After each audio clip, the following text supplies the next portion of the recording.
Welcome back, everybody, to the Breakthrough Moment podcast, where we interview successful entrepreneurs and investors and ask them their biggest breakthrough moment in their career. And as they share their biggest breakthroughs with us at home can have breakthroughs as well. Today's special guest is Ignacio. Ignacio, are you there? Can you hear me? I'm here, Zac. Yeah, thank you very much for having me. Amazing. Thanks for your time. Excited to do this. It's such a celebratory time of the year, but January is the time's go time, right? Indeed, So yeah. we're here. I'm excited to introduce everybody to you. We met a few years ago, actually, through Instagram. I got to see your success, skyrocket in just a short 1 or 2 years. And I was like, bro, like, what are you doing? Let's chat. Well, let's get you on the podcast. And so I'm excited to introduce everybody to you and figure out your breakthrough moments, man. This is going to be really powerful. So for everybody at home, Ignacio Badiola is the founder of Ignite Visual Media, a video production company helping brands and real estate professionals have the strongest impact through powerful video. After building his career in London, Ignacio moved to Madrid to revolutionize the real estate video industry. More than just a videographer, he's a strategic partner for businesses that want to grow, stand out, and communicate their value through impactful visual content. If you want to connect with him, I'll put his links around here shortly as well, guys, so you can get in touch with him directly. Ignacio, let's hear it. What's been the biggest breakthrough moment in your career thus far? Hey, Zac, thank you for having me. It was pretty recently, actually.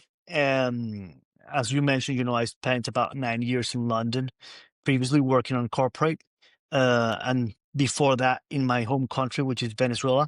So I spent roughly around 10 to 11 years working on corporate, and these were like very big international corporations.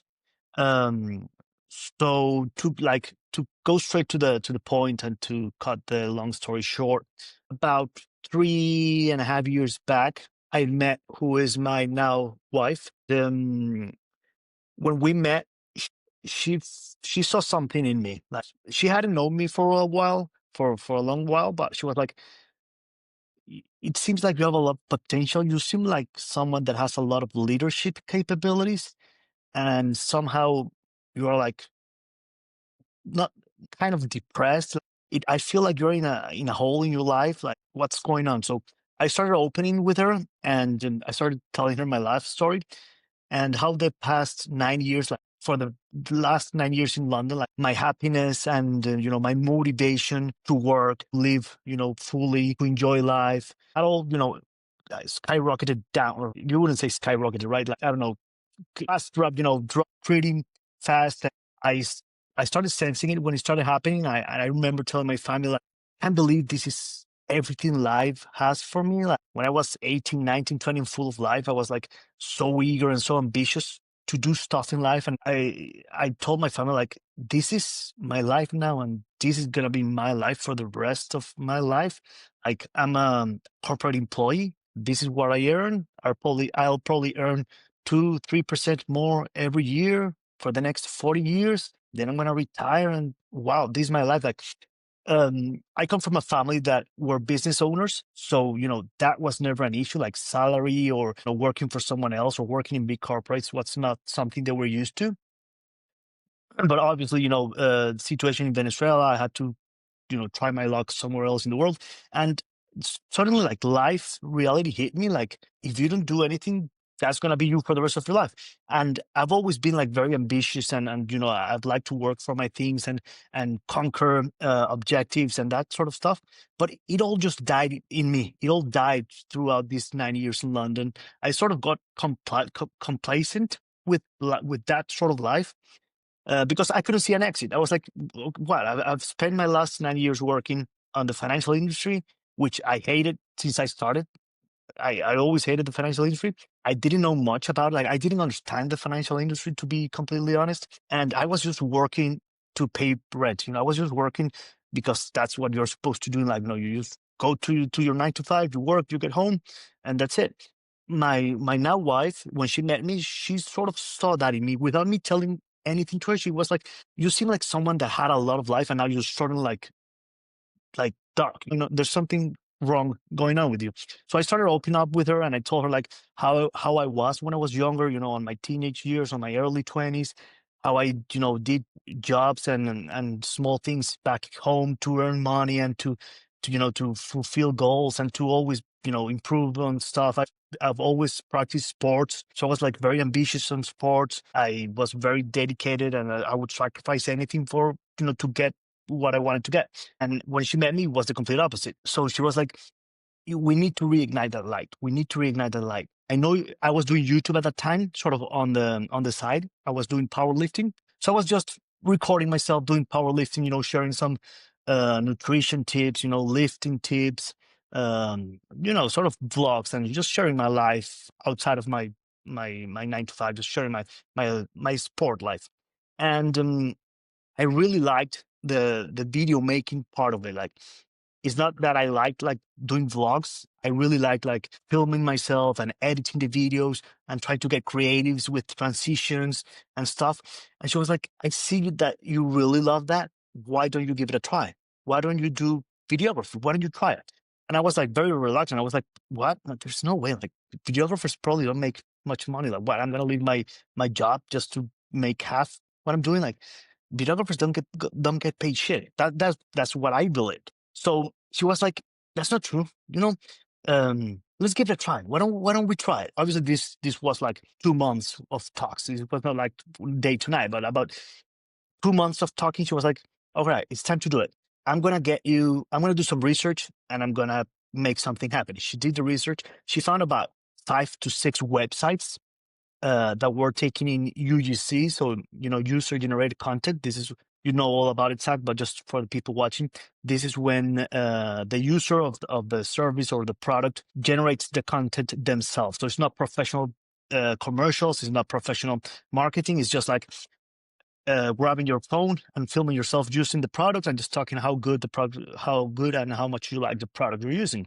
So she was like, I found 5 websites. Let's start applying. We started applying and we started making these videos.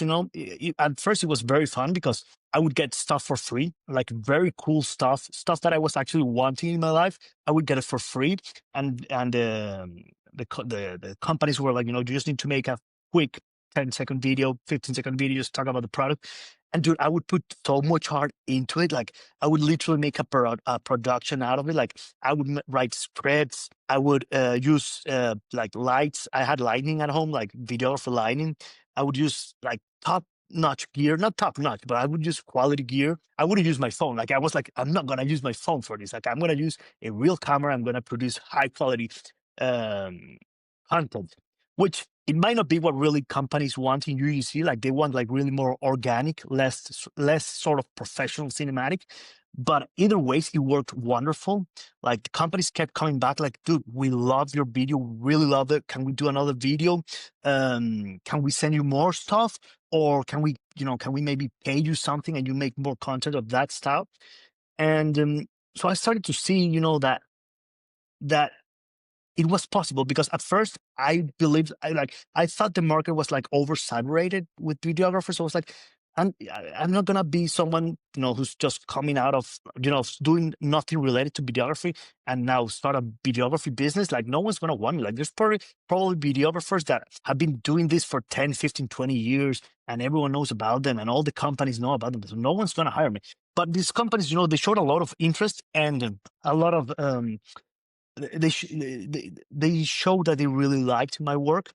So that really motivated me. And we started getting more deals and bigger deals. And finally, when it exploded was when we got a deal for a cruise ship in the French Polynesia.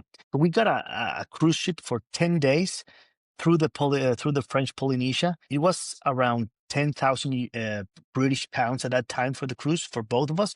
We got it for the both of us for free, so we would create content for the cruise ship. So I was like, my God, I just received something valued at 10,000 euros to make videos. And that's when my wife told me, like, I told you there's money in this. Like, marketing is everything nowadays. Like, there's no way video it's not a money industry. I was like, my God. So when we were planning to go to the trip, because they said like, we'll give you the cruise ship, but that's it. Like we're not gonna pay you your air tickets. We're not gonna pay for anything else. So we bought the plane tickets ourselves. And my wife was like, now that we got the cruise ship, why don't we try and get maybe a free stay? Let's get an Airbnb because you need to land there like 2 days before the ship departs, and then you need to stay like 2 days after the ship comes back to the mainland. And she was like, why don't we get an Airbnb or something? Like let's see. I was like, Airbnb, who's gonna let the Airbnb for free that doesn't work, dude. We sent about 5 messages and 5 people replied like, I've never heard of this, but we're interested. Let's do it. Like the 5 owners of the properties. So we closed 2 Airbnbs, and then we were like, all right, now we need a car to travel around the island on those 2 days so we can get to know the whole island. So we contacted Avis Tahiti, and they were like, well, this is we are going to start working with some like influencer stuff. So it sounds interesting. Yeah, let's do it. So we got 2 Airbnbs, so one for before, one for after the cruise, and then 2 cars, but like one car, like both with Avis, right? They gave us like 2 cars, one before and one after the trip. So that blew my mind. I was like, what am I doing going to an office 9 to 5 that I hate? Like it boiled my blood. Like really, I was in a very dark point in my life when my wife met me. Like I was like done with life. I was like, all right, this is how depressing my life is going to be for the next 50, 60 years that I live, and that's it. So yeah, that really sparked the light in me. And that's really what changed my life. That's really the pivotal point where everything changed for me, where I was like, okay, this is not just a hobby anymore. I need to start looking at this I need to start building a business with my camera and get my ass out of this horrible situation that I'm living at the moment. And I think that was the breakthrough moment, like my wife just pushing me, telling me that there's more to life than what I'm doing, and that there's a way with my skills. And then just life showing that to me, with very happy clients and people trying to send me more products, and the cruise ship and everyone loving my content. That was my breakthrough point, because that's when I stopped looking at life like this black empty hole. I sort of had like a negative epiphany of, this is life, wow, to the complete opposite, to wow, there's so much there. If I put my sweat and hands to it, there's a lot more to life than this. So that was the exciting moment, Tech. Super cool to hear, man. That is super awesome. Because I saw And you for your doing the, yeah. sorry, for your audience to know that that's when we met. When I was working for UGC. A quick pause before we continue. Hey, everybody, please, if you're enjoying this podcast, if it's allowing you to think differently and have your own breakthrough moment too, please subscribe. Please like this video, share it with somebody else, and even comment below. I'd love to know, what has been your biggest breakthrough moment listening to today. I read all the comments, and your responses help me shape the future of this podcast so other people can have breakthroughs too. All right, let's get back to it. You were working with one of the brands, and we got in contact to create some content, and then we started following each other on Instagram, and then that's how we connected, actually. That's right, because you were doing more fitness stuff and health stuff. Yeah. And I was like, and then I saw this transformation of going to now real estate and video. I was like, now you're crushing Yeah. it. But I thought you were crushing it before, but like now you're really crushing it. I was like, oh, that's crazy. Something you pointed out, so many amazing little like pieces of wisdom there for people to listen to at home. But the main thing here was that someone pushed you outside of your comfort zone. And I think it was, well, as you said, it was your wife. But I think this is a common theme. It's like doing life and entrepreneurship alone in isolation, or being a professional and trying to be successful alone is can be dark and very depressing, but we need other people, whether it's being a professional in a career, having people around us to help us see our blind spots and push us in career, or people to see us in our entrepreneurial spirit and help push us towards that. You are obviously able to transition into more of the entrepreneurial stuff. But yeah, that would have been a really tough moment. So what advice do you have for other entrepreneurs, or maybe future entrepreneurs who are in their profession right now? Maybe they're feeling like they're stuck. There's a future that's dark. They're looking at, the next 10 years going, I'm depressed. How can I do this anymore? Maybe there's really bad ways of getting out of this earth. what's another option? What advice do you have for them? From my own experience, I will just tell them that life is not just that. So if you're not happy there, if you're not happy with where you're at the moment, move, make the change. It will happen. Like there's no way that you try anything and everything in your, in your reach and for it not to work out. It will work out. So if you're in that situation, just take the leap because you're not gonna be happier. Like I remember myself like, okay, maybe in 5 years I'm gonna be earning 10, 12% more, so I'll be happier. No, it's that feeling. If you're not liking it, if you're not enjoying it, if you don't feel like you're living, that feeling is not gonna change with more money. It's not gonna change. So if you're in that situation, um, look for something that that really motivates you. Look for one of those skills, one of those skills that you like to put in practice when you're not working, and try to try to make it work. Because if you change, it will happen. Um, I'm And curious to know. just to finish, because it really reminds me of me, like, do not get comfortable. That's the thing. If you're comfortable in life, you're probably in that hole. So what I'm trying to say, there's no entrepreneurs, there's no successful people, there's no millionaires, there's no that is comfortable. They're not comfortable. They might be happy all I want. They're not comfortable. So if you are comfortable with your life, you're definitely in a hole. If you were to have a time machine, hypothetically, go back to before your breakthrough moment and do things differently, what would you do differently? Bro, I would have made this decision as soon as I got out of college. Like I wouldn't have wasted s- 10 years of my life working for corporate, not being able to save one penny for my future. And now that I'm making twice what I made in corporate, um, if I would have started this when in my 20s, my business would have been massive by now, like massive. I've only been in business for 1 year, and it's grown hell up a lot. Just to give you a little background, like I've worked in the Paris, what's it called, Paris Fashion Week for one of the biggest designers in the world, Jara Shoemaker. I've worked for the paddle world champion here in Spain. I've worked for the biggest law firm here in Spain. I've worked with the biggest AI developer in France. Um, that's what's at the top of my head. But like, if I would have done this, is just in 1 year, Zach, 1 year and a half most. If I would have done this 5, 6, 7 years back, I could not imagine where I would have been now. What do you think is the defining factor in finding all those clients in 1 year? Like, how have you done that? Or Was it the support from the wife? Was it just quickly before we continue? If you're an entrepreneur out there or a high performer who wants more clarity and direction in life, or maybe you're going through some kind of turbulent transitional phase, I want to share with you something that I co-built. It's called the Life Blueprint System. It's an AI powered goal setting process that helps you create a personalized life blueprint, kind of like an architectural plan or a business plan, but for your life. And so it allows you to take and capture those big ideas, those amazing thoughts you have, and to turn it into a proven plan of action. And so if you want to stop guessing and start building your future intentionally and consciously, go to the lifeblueprint.io to learn more. Let's go back to the episode. Some social media strategy? Was it some kind of this and that? Like what what's your secret sauce, bro? so there's a good number of factors there. One that I forgot to mention, and one that is very important to mention because this was also one of the accelerators of me making that decision, was that me and my wife, we were trying.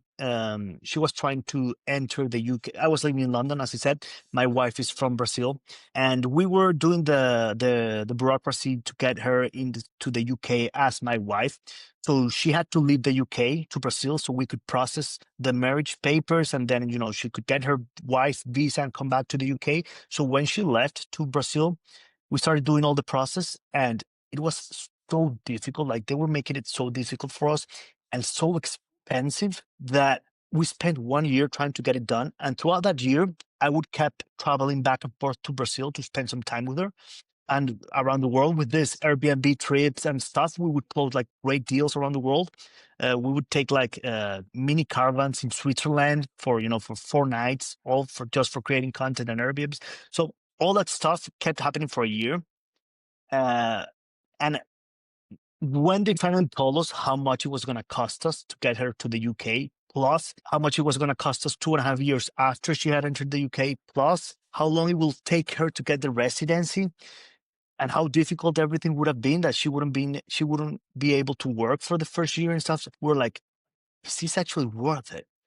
And that's when I was speaking with my wife, I remember, on a phone call, and I was like, babe, I've had enough. I've had enough. We're going somewhere else. Where are we going? I've got Spanish passport because I've got Spanish family. And she was like, I don't know, we went to Madrid for some work and we loved it. So why don't we try Madrid? You're a Spaniard, and it's not as difficult to enter as the UK, and if we can process the marriage papers there a lot quicker and stuff. And I was like, all right, baby, pack your bags. I'm just gonna give my 2 week notice in my work, and we're done, and we're gone. And literally, it was just that quick. So that was also another accelerator. Like, I wanted to be with my wife. I needed her with me because she was actually who twisted my life all the way around. So um, I wanted to be with her. So in order to make that possible, I knew I had to leave the UK immediately and leave the only job I have had for the past 10 years.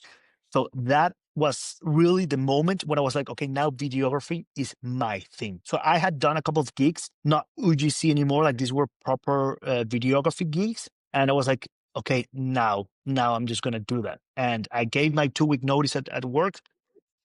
And literally 3 weeks after I gave my notice, we were in Madrid. No clients, no money. I'm not joking. No money. Like, I had minimal savings that would probably carry us for about 4 to 5 months here in Madrid. So that's all we had. And I was like, okay, now we're here in Madrid. Like, there's no way back. There's no going back. I need to make it happen. So how are we going to make it happen? I'm just going to contact absolutely everyone I can and offer my services. So I joined LinkedIn, the paid, there's a paid thing Sales like Navigator. Sales Navigator. That's the one. So I joined Sales Navigator, and with the help of ChatGPT, I started making strategies. Like, ChatGPT helped me, like, sort of build my strategy to see how could I prospect and how could I approach these people. I started building sort of a small portfolio, a presentation, and I just started sending that out. I had worked with some law firms already, so I started just contacting every law firm in town, in Spain, all around Spain.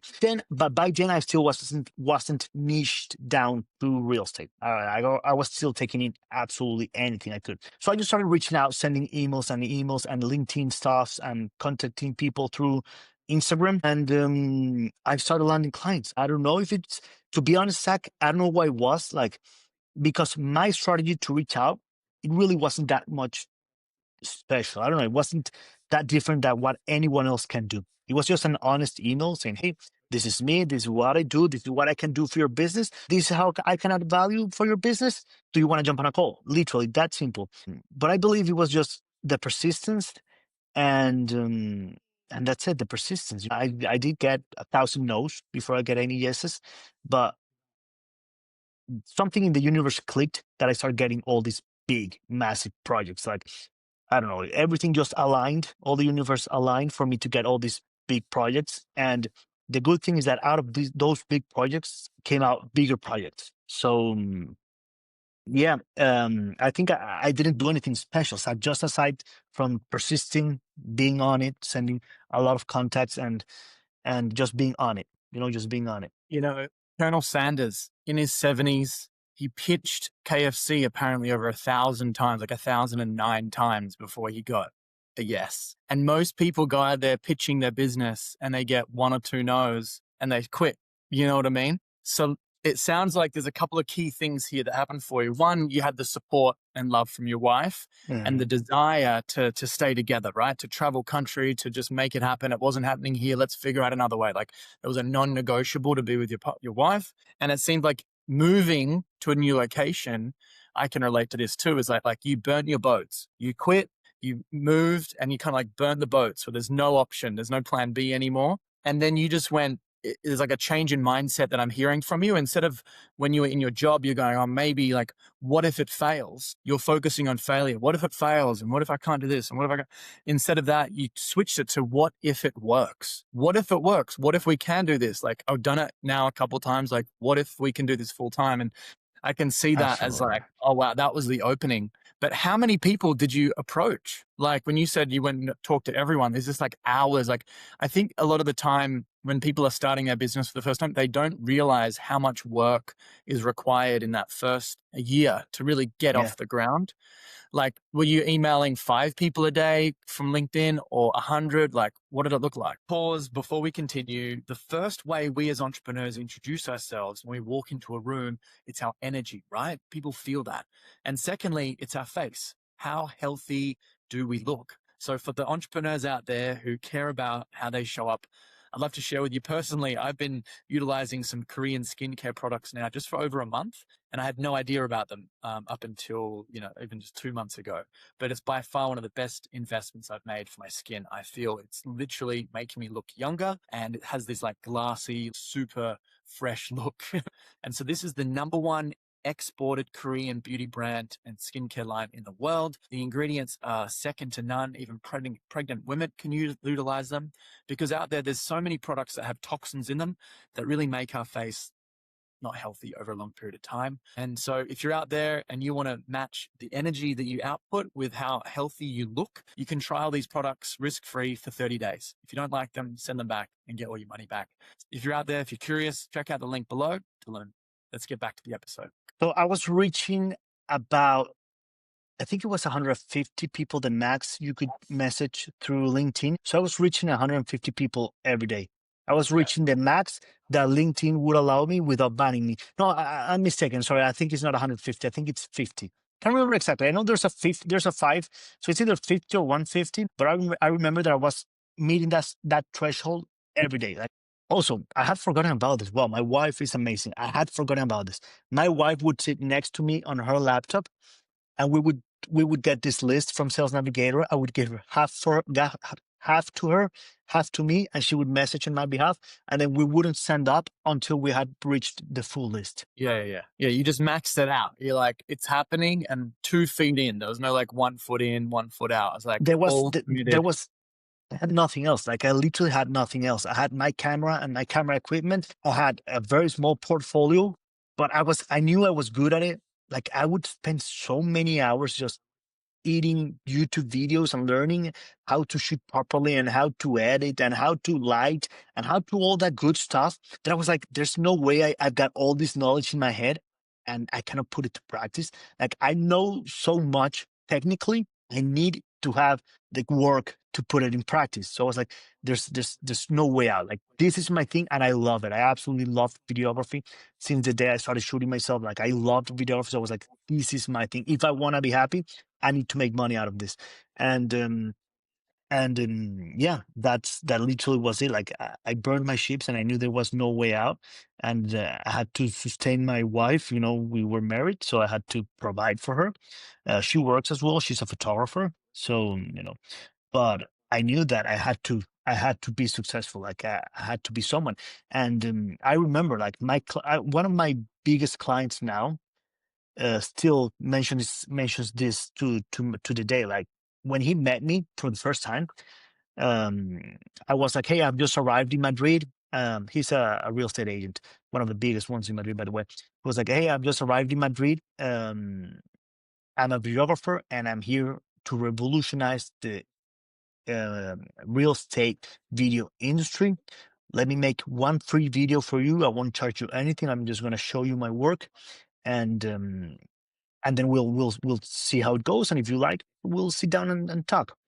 So he said, "Okay, just come to my office. Let's have a quick word to meet you." So I went into his office, and he said, "Dude, you were so convinced that you were the greatest videographer in Madrid," because that's what I told him. Was like, "I'm gonna be known as the best videographer in real estate in Madrid. Like, every real estate agent is gonna want to work with me in a year's time." I probably had like 3 weeks in Madrid. I was like, "I've just landed. You don't know my name, but you will hear my name everywhere in real estate in 1 year." And he was like, "Dude, you were so convinced that I was convinced that I wanted to work with you. Like you convinced me to work with you. So it was, you sold me on the first 5, 10 minutes when you sat down in my office. And he was so impressed and like so motivated with how I approached him, like so happy that he was like, so he was like, this first video they're gonna make for me, I'm gonna pay you. How much does it cost? I don't care. I'm gonna pay you for it.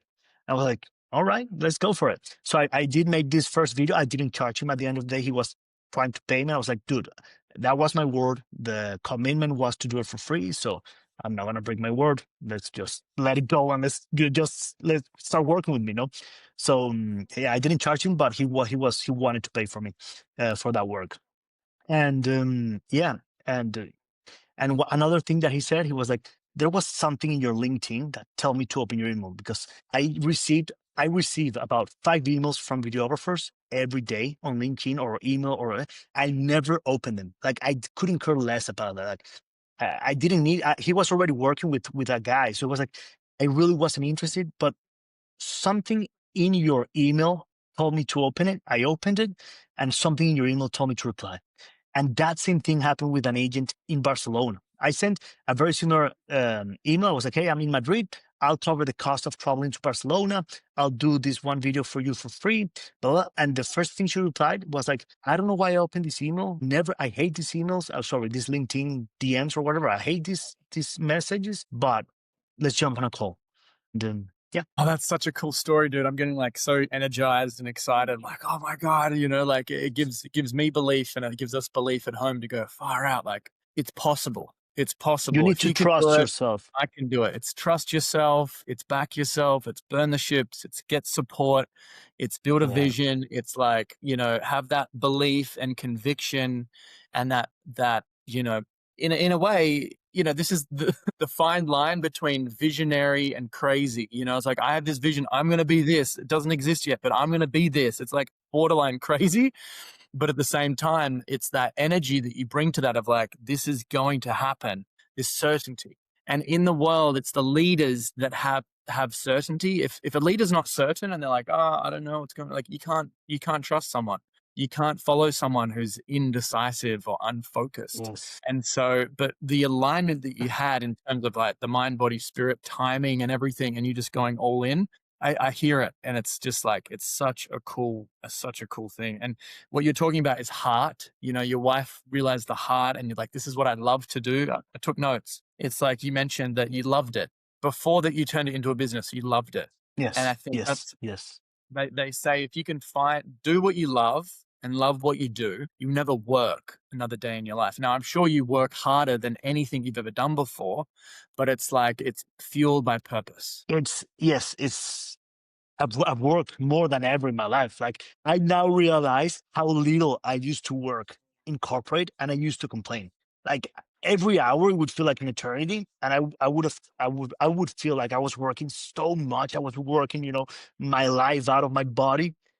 And it was like, no, absolutely not. Like now I'm working the life out of my body, but it just fills me up with so much life. Like it doesn't feel like work. It gives you so much, and how would you say it? Like pleasure. It fills you with so much pleasure and fulfillment that it's not like working. It doesn't feel like working for me. Where did you discover your interest in film? When you were younger, your mom, your dad, movies, Right. like, So was it like, how did that come about? I would love to be able to say that when I was 6, I grabbed a camera and there's pictures of me walking around with a camera. No, no, no, no, no. I came to realize my passion for videography very late in my life, roughly when I was 27, 28 years old, if I'm not mistaken. I think it was around COVID. When COVID hit, I was like, okay, I'm working from home. I got no excuses. Like, all right, if I'm not happy with what I'm doing, at least this is the time to do something else. So obviously, YouTube was like my first goal. Like, let's make some money out of YouTube. So I did powerlifting, and I would follow a lot of powerlifters and bodybuilders to learn lifting, nutrition, all that good stuff. So I was like, all right, I'm just gonna open a channel and share my life as a powerlifter. I was quite successful in powerlifting, so I was like, it could interest some people. It could interest some people, especially in COVID when everyone was trying to do like home workouts and stuff and trying to stay under diet. I was like, all right, I'm just gonna jump on that wave and see what happens. So I bought my first camera. So yeah, I bought my first video camera. Before that, in college, I had done like a photography course, which I really loved, and it was very interesting. But even back then, I had the same idea as when my wife told me about videography. It was like photographers and videographers, was words come out hard for my mouth. They don't make money. To me, it was like it was not a real job. It was like not a real job, with no disrespect to anyone, because I'm a videographer now, but to me it was like a not real job, like a videographer, photographer. Nah, that's not me. I'm gonna be successful, whatever. So I didn't do anything out of college. But then when COVID hit, I started my YouTube and I started filming myself. So as I started filming myself, I started consuming more content. And as I started consuming more content on YouTube, I came across more bloggers that were making better videos and better videos. And then I came across a videographer, and I started following that videographer, and then another videographer, and I started consuming more content about videography and how to film. And I started to really fall in love with that, and applying everything I was learning to my own vlogs. Filming and lighting and audio and editing and color grading. And I started to love it so much that I would spend hours editing my videos. Like my whole weekends, I would spend just editing my videos to get 20, 30 views. I swear to God, to get 40 views. Out of those 40 views, 5 were family members. I swear to God. But I was spending so much time that my wife now was like, bro, what's going on? Like, you really love it. Like, you love it. I can tell you love it. But unfortunately, that YouTube channel is probably not your right path. Why don't you make something out of that camera that is not vlogging for YouTube, make some money with some businesses? And so that's how I really fell in love into videography. It was really late in my life. I'm not gonna lie. It was probably 28 years old when I started, and it was out of trying something to make some money out of it. Curious to know, as AI is changing so many industries, it's creating jobs, it's taking away jobs. How is AI impacting film editing production? I'm not. So here's the thing, just to be clear, I'm not very pro AI in videos unless it has a purpose. But I'm a believer that AI is not going to take away our jobs. It's just going to make it better. Not easier necessarily, but better. So what I'm trying to say is, in my niche, and unfortunately, I have done it because clients want that and they pay for that. So I have had to make bad use of AI. Quick example, because probably you're wondering what does that mean. Uh, it's now very trendy to have like exploding houses and dragons coming out of the pools, and these crazy things that AI can do that turn what could be a beautiful real estate video into sort of I don't know, a cartoon, like crazy stuff, exploding houses, helicopters picking up houses, very crazy stuff. What I'm trying to say is that I'm not pro that. I've used it. I've been guilty because clients want it, and hey, if the client wants it, I'll give it to them. But a lot of people that see that, they're like, "Oh no, AI is going to take our jobs. Videographers, photographers, we're gonna be useless in 5, 10 years time." I don't think that's going to happen, Zach. I believe that AI is here to make our work better. So if you learn to use AI correctly with purpose, you can make one hell of a video that no AI machine will be able to make. Like the human touch, um, that is there both from the videographer side as well as the talent. It's something that is not replaceable, unfortunately. It's not replaceable. Like, just think about how many cartoons can you watch in a day? As a grown man, you probably can watch one cartoon and you're like, hey, yeah, it takes me back to my childhood. It's fun. But then you want to see like a real movie, right? You want to see like real actors. You want to see real people. You want to feel the emotions. That's something that I think AI is not going to be able to replace. They might get very close, but I think humans will still want humans to perform. As I said, how many Disney movies can you watch? So yeah, you can watch maybe, I don't know, Avatar. You can watch Avatar. Oh, it's a great movie. But what if every movie is now Avatar? You'll be like, God, no, bring the actors back. Like, I want realistic. I want real people, real stuff. So yeah, long story short, I think AI here is here to make our jobs better, and it's not gonna steal our jobs from us as some people are being afraid of. And you need to adapt. So that's a big thing. Like as a videographer, you need to adapt. Why? Because clients will want some sort of stuff that if you are reluctant to like, hey, no, I know people that are like this in my niche. Like, no, I don't use AI. I do not touch AI. I'm against it. I want to use AI. You'll lose a lot of opportunities because the world is moving towards AI. So you better get on that wave, learn how to use AI correctly with a purpose, not exploding homes and that stuff. And you'll be ahead of everyone else. 100%. We have to adapt. As AI is becoming more and more common, yes, people are starting to use more and more AI, but I think a lot of people are still not even utilizing it to its potential. And I think the inequality that those that use AI and those that don't use AI, they're like it's going to go like very fast, and the quality of efficiency and effectiveness and let's make sure we keep human connection the main thing as always. I don't want robots to take over. But I was met a guy here in Mexico, Puerto Escondido, and he's on the cutting edge of AI. So I've met a couple of cool people on the edge of AI, and they just how much they use it and like the ins and outs. He's developing new software and things like this is just like it's obvious to see that if you want to learn something and even upskill, going from a career or a skill set or some kind of business to another business, we can learn videography, we can learn astrophysics, we can learn business like so fast now more than ever if someone's dedicated to it, right? And so this is it. I guess it pushes the bar. It promotes all of us to step our game up. It's like, let's freaking go, man. There's no excuses now, right? Like there's there's no no excuses now. Like before, you could be like, oh, I don't know. Let's bring it back to videography, right? Which is what I know. Oh, I'm a good videographer, but I don't know how to prepare scripts. So you need to get a writer to do that because I'm not that guy. Nowadays, like me as a freelance, I can do all that because of the help of AI. Like I can be a strategist, I can be a writer, I can be a videographer, editor, a sound guy. I can do everything because there's no excuse. Anything you need to know, it's AI will help you figure it out. As simple as that. Before I ask my favorite question, how can people get in touch with you? Who do you help the most? Who should reach out to you and get in touch?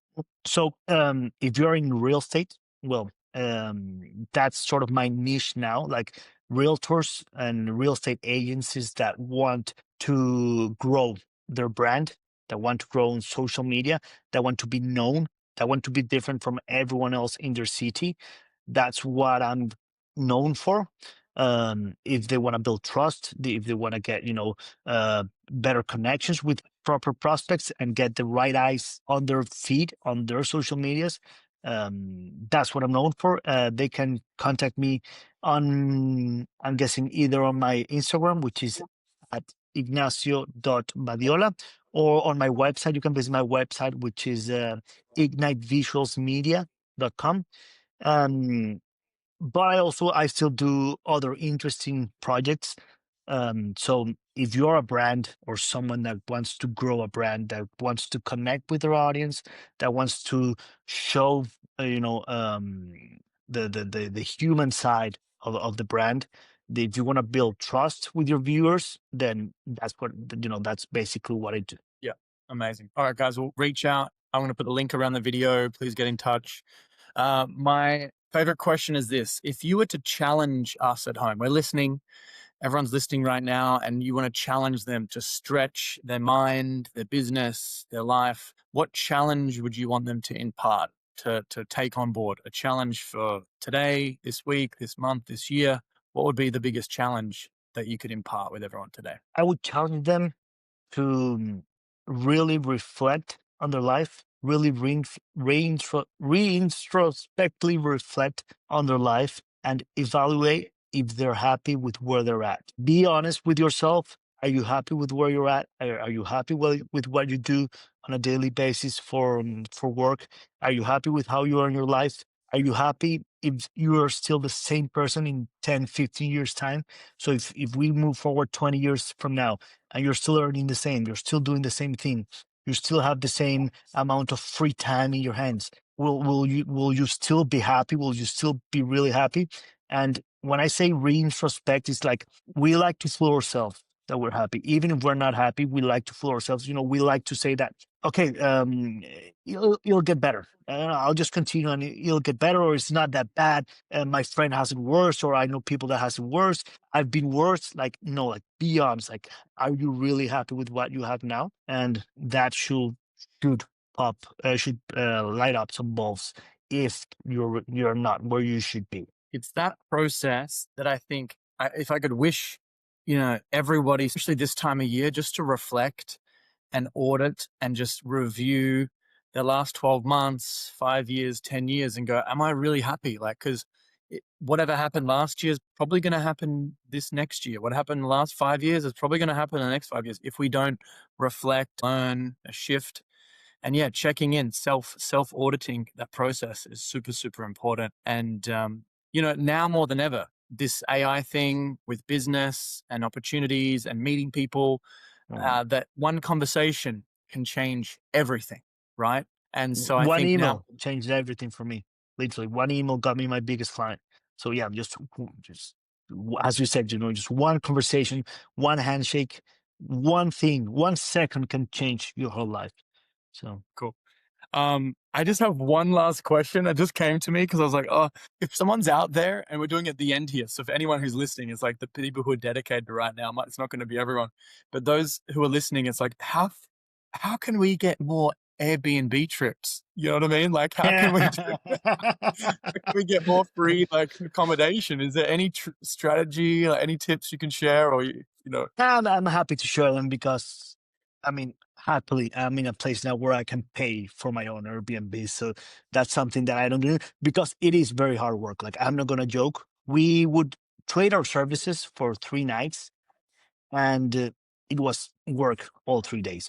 So to give you the long story short, what we would do is we would contact the Airbnb owners and just be like, "Hey guys, we will be traveling to your town.